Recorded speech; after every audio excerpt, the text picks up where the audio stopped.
Ο σύντροφός σου αντανακλά το υποσυνείδητό σου.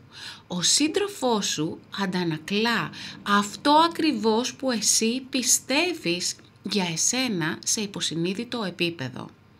Αν λοιπόν, αγάπη μου γλυκιά, δεν σου αρέσει κάτι που βλέπεις το σύντροφό σου, μην ασχολείσαι με αυτόν και αυτή.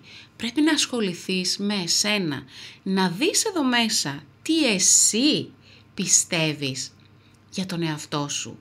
Ποια είναι τα πιστεύω σου για εσένα και το πώς λειτουργείς στη σχέση σου. Τι ακριβώς εσύ πιστεύεις ότι αξίζεις σε υποσυνείδητο επίπεδο να λάβεις από μία συντροφική σχέση. Αν λοιπόν δεν σου αρέσει κάτι, άλλαξε το πρώτα σε εσένα. Φιλιά, να έχουμε μια υπέροχη Παρασκευή και ένα ακόμη πιο υπέροχο Σαββατοκύριακο. Μουα!